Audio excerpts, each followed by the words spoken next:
Hello everyone, this is Dr. Vigneshwar Meka, Assistant Professor of Geography, Government Degree College for Women's, Begumpet, Hyderabad.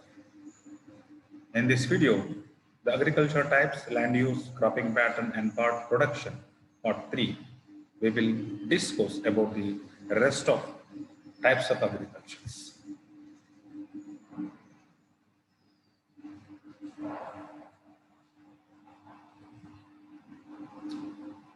Now, we will look into the intensive subsistence farming. In the previous session, we have focused on the primitive subsistence farming, and now the second type we are going to discuss about intensive subsistence farming. The term intensive subsistence agriculture is used to describe a type of agriculture characterized by high output per unit of land and relatively low output per workers. Although the nature of this agriculture has changed, and in many areas now it is no more subsistence. But despite changes, the term intensive subsistence is still used today to describe those agricultural systems which are clearly more sophisticated than the primitive agriculture. Sometimes it is also known as monsoon type of agriculture. The location of intensive subsistence farming. This form of agriculture is best developed in and practically confined to the monsoon lands of Asia. It is found in China, Japan, Korea, India, Pakistan, Sri Lanka, and greater part of continental Southeast Asia and parts of insular Southeast Asia, that is Java, Luzon, Visayan Islands, coastal Sumatra and Malaysia, etc. Farming in both the wet lowlands and the terraced uplands has to be very intensive to support a dense population. Population densities in some agriculture areas in Asia are higher than those of industrial areas in the West.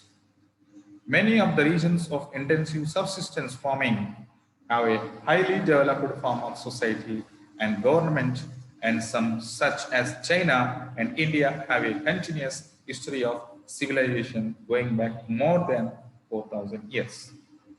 The fast-growing population, almost unchecked for centuries, necessitates an over greater intensity in the tillage of the lands.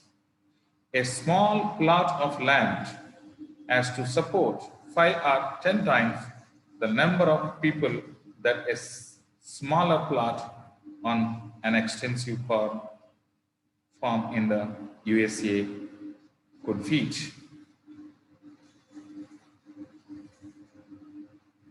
Now, the characteristics of the intensive subsistence farming. The main characteristics of the intensive subsistence agriculture are as follows. Point 1. Very small holdings. Farms have been subdivided through many generations, so they have become extremely small and often uneconomic to run. An average farm in Japan is approximately 0.6 hectares, about 1.5 acres, but in India and elsewhere in Asia, farms may be even smaller. The individual peasants grow crops mainly to support their own families, though there is some surplus for sale in some areas. In China, however, rapid agricultural changes took place after the agrarian revolution of 1949, when the Chinese farms were consolidated under communist rule into large collectives. The second is farming is very intensive. In monsoon Asia, the peasants are so land hungry that every bit of tillage land is utilized for agriculture. The fields are separated only by narrow, handmade ridges and footpaths by which the farmers move around their farms. These are kept very narrow to save space. Additional land is made available for cultivation by draining swampy areas, irrigating drier areas, and terracing hill slopes to produce flat areas that are suitable for paddy cultivation. Only the steepest hills and the most infertile areas, irrigating drier areas and terracing hill slopes to produce flat areas that are suitable for paddy cultivation. Only the steepest hills and the most infertile areas are left uncultivated. Farming is so intensive that double or triple cropping is practiced, that is, several crops are grown on the same land during the course of a year. Where only one crop of paddy can be raised, the fields are normally used in the dry season to raise other food or cash crops such as sugar, tobacco, or oil seeds. The third characteristic is much hand labor is entailed.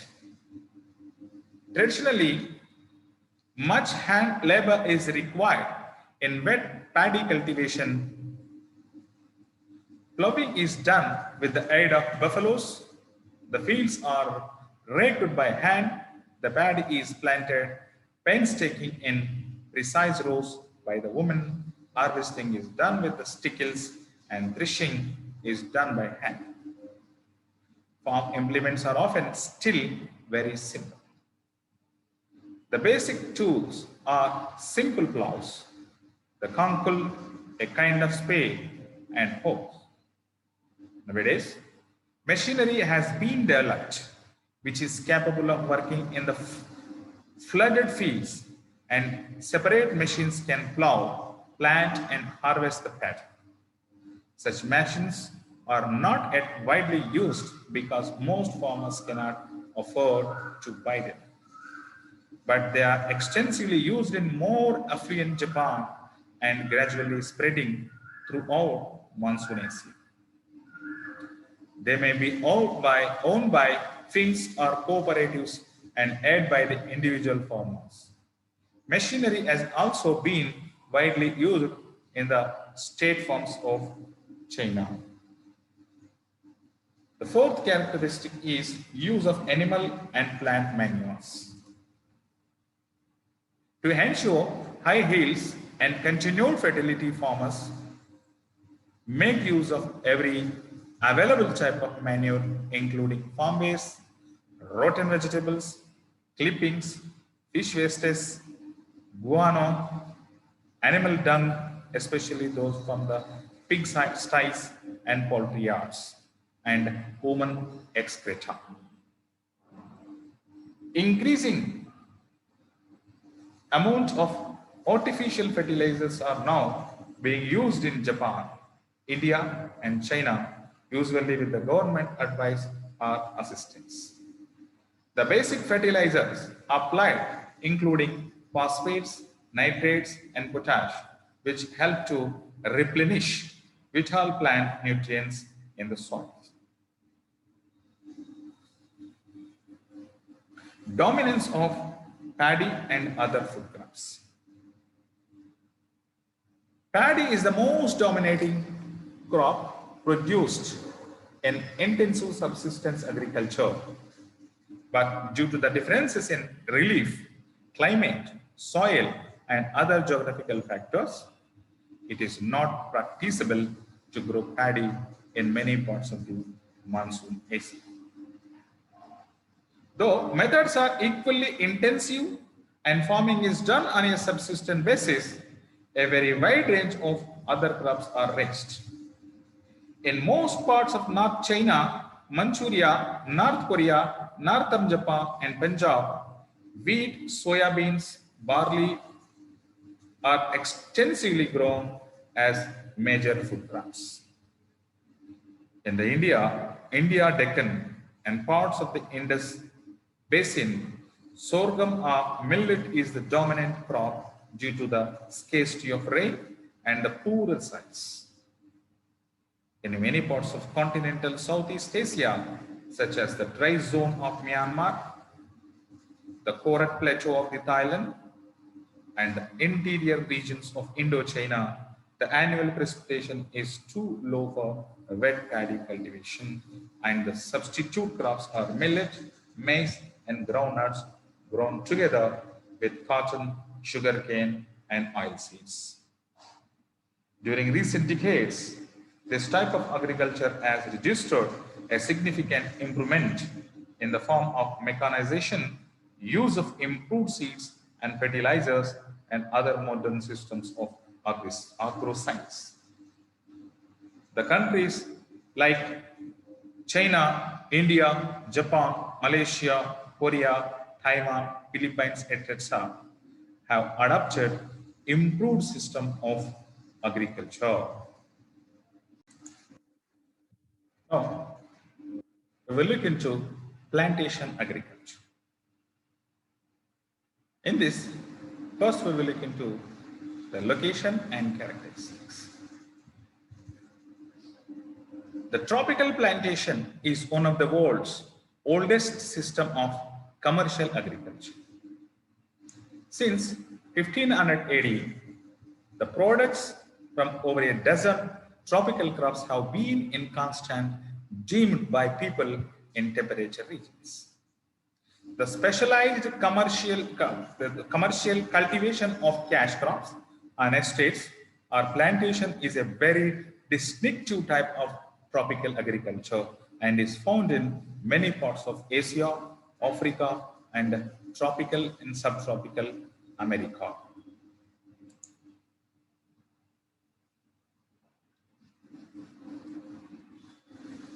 Its initiation by the Europeans during the colonial period has made possible the manufacture of a wide range of modern materials.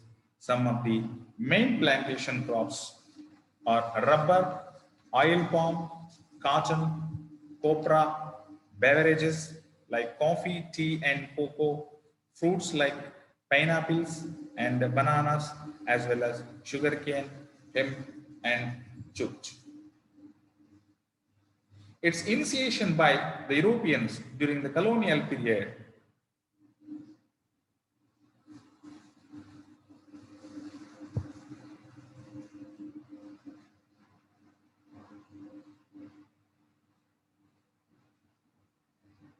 has made possible the manufacture of wide range of modern materials.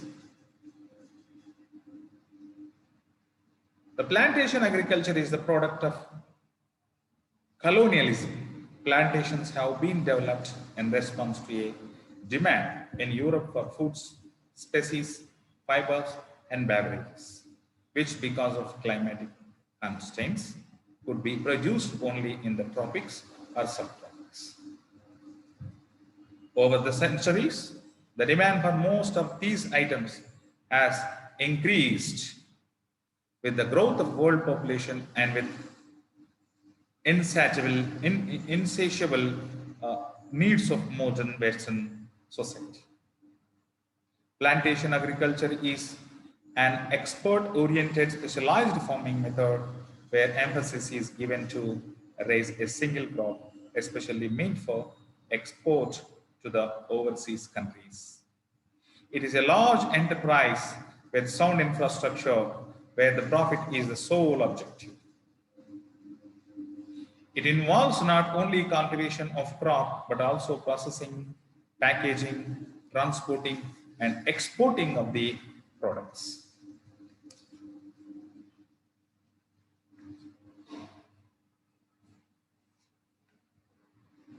Location of the plantation agriculture. Plantation agriculture is confined with tropical areas, that is both sides of the equator. Plantations exist on every continent possessing a tropical climate. Plantation system, however, is considerably older in tropical America than in Asia and Africa. The tropical areas of Latin America, Asia, and Africa are the areas where the plantation agriculture has been developed. Some of the important plantation farmings are coffee plantation in Brazil, Paraguay and Bolivia, Tanzania, Kenya, sugarcane plantation in Cuba, Brazil, Peru, Puerto Rico, Philippines, tea plantation in India, Sri Lanka, Indonesia, cocoa plantation in West Indies, Ecuador, Brazil, Nigeria, Guinea, Ghana, rubber plantation in Malaysia, Indonesia, Thailand, Sri Lanka, Cambodia, Myanmar, India, banana plantation in Mexico, Jamaica, Colombia, Brazil, Panama, and Costa Rica. The figure on the screen discloses you about the distribution of plantation crops across the world.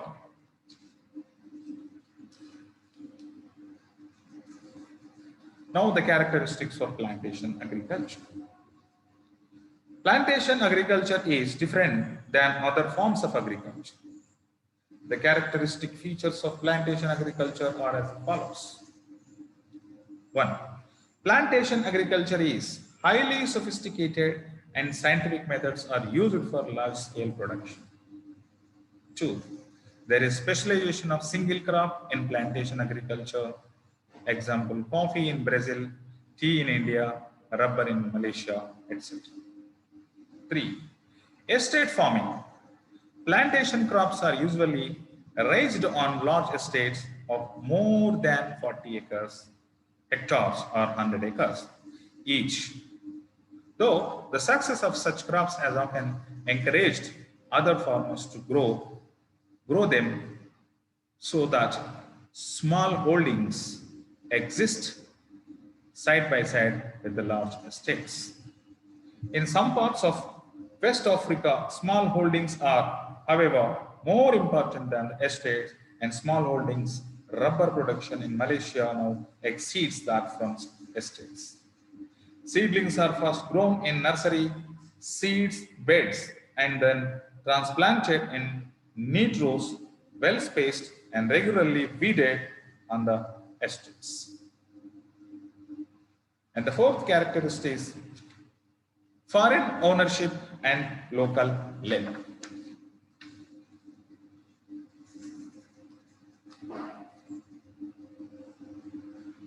Most of the largest estates are owned by Europeans. For example, most Malaysian rubber estates were originally in the hands of British companies with their head offices in London and were managed and supervised by the Englishmen. Since independence, however, there has been an increase in local ownership. The tapping and processing of the rubber is done entirely by local people or by immigrant laborers from southern India. The British also established large tea gardens in India and Sri Lanka and banana and sugarcane plantation in West Indies. The French have established cocoa and coffee plantation in West Africa, example in Cameroon and Ivory Coast, but Ghana and Nigeria have fewer estates. The Dutch one monopolized the sugarcane plantation in Indonesia, especially in Java. Spanish and American capitalists invested heavily in coconut, abaca and sugar plantations in the Philippines.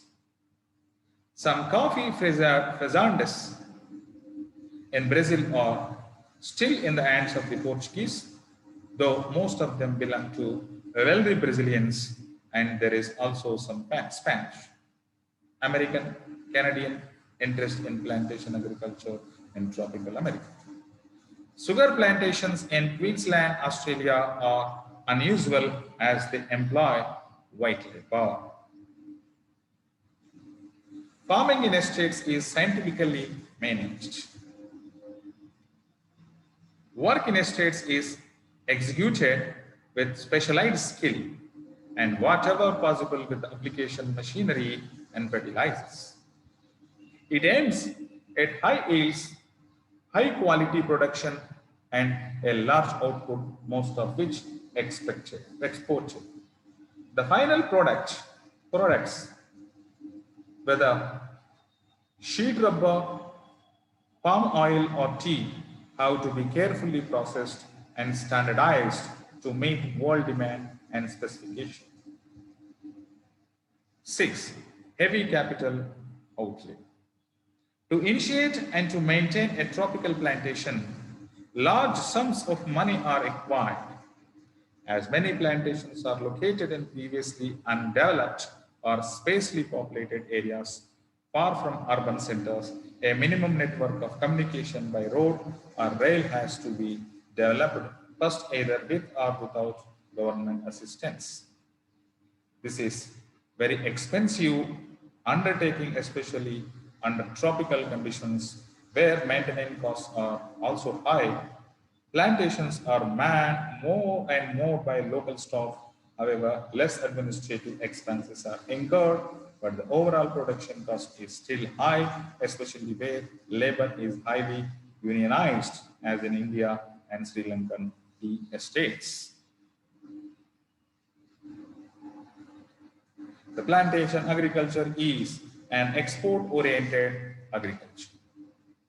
Nearly the entire product of plantation agriculture is generally exported to the international market.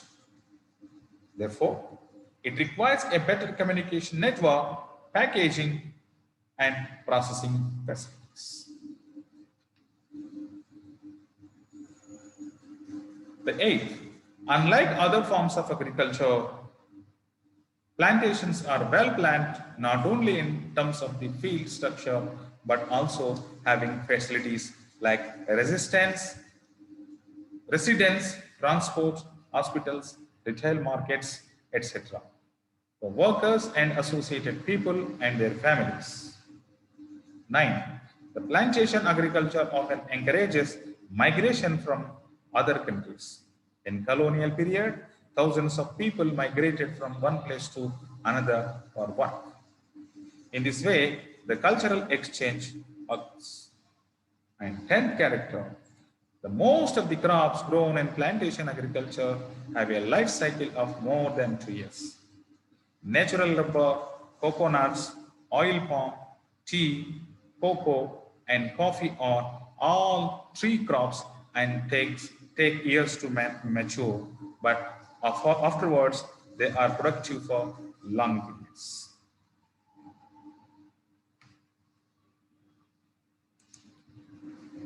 Although the plantation agriculture is advantageous, there are some disadvantages.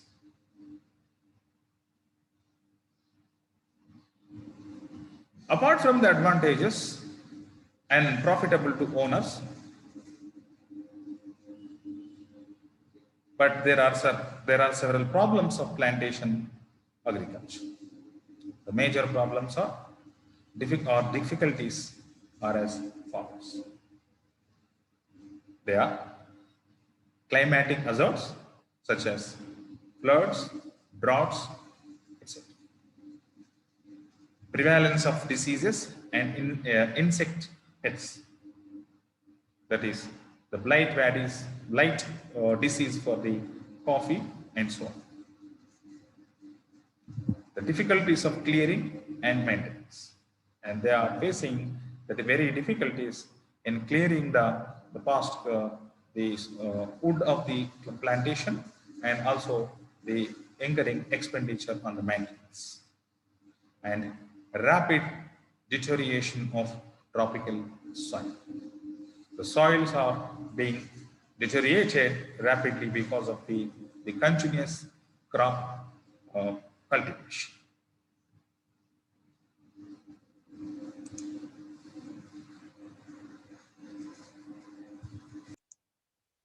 Now, we will look into mixed farming. Mixed farming is a type of agriculture which involves both crops and livestock. This is not to be confused with mixed cultivation, implying merely a series of different crops. It is found throughout the Europe, from Ireland in the west through the Central Europe to Russia.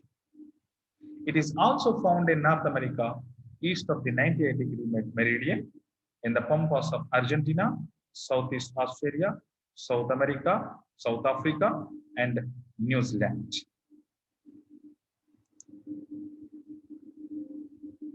The mixed farming is essentially associated with the densely populated, urbanized, and industrialized societies depend upon high incomes for the sale of its products and upon manufacturing industry for the provision of its inputs.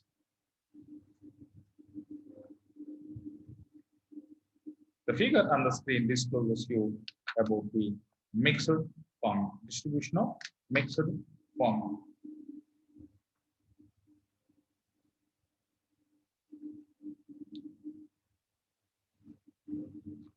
Mixed farming yields fairly high agricultural returns because of efficient methods of farming, excellent transport system, proximity to the urban markets, and variability of precipitation. The cool moisture summers, comparatively mild moisture winters promote the growth of hay crops and grasses in many undulating tracts and low flat lands. The pastures remain fresh all the year round, and large flocks of the sheep and herds of the cattle are grazed. The main characteristics of the mixed farming are that farms produce both crops and livestock, and the two enterprises are interwoven and integrated. The grass is an important crop of mixed farming system, occupying at least 20% of the cultivated land. In the maritime regions, grasses occupy up to 75% of the crop area.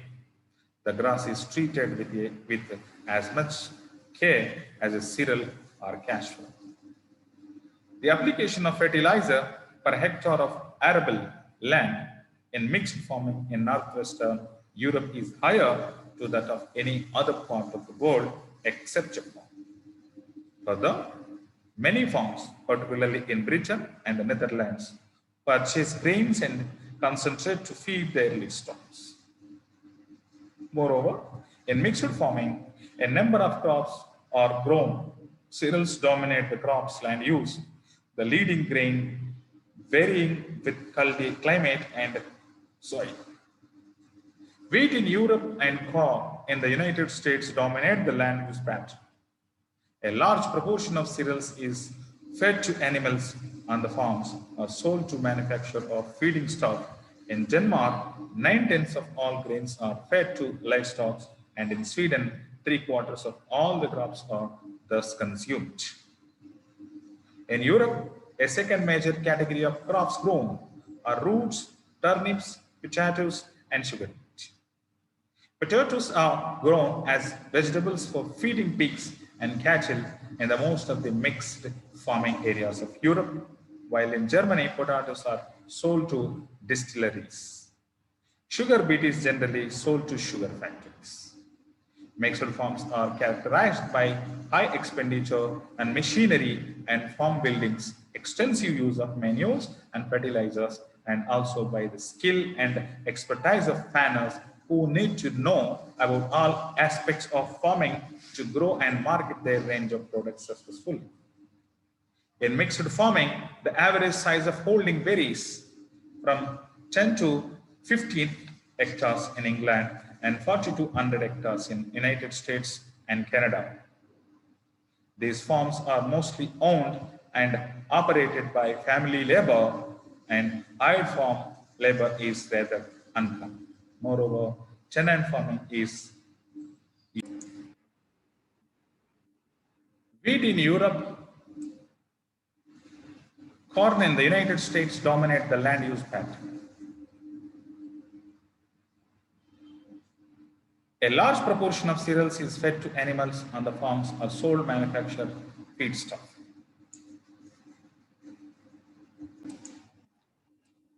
Mixed farming has a threefold advantage. In the first place, It protects the farmer against the risk of poor prices and disease.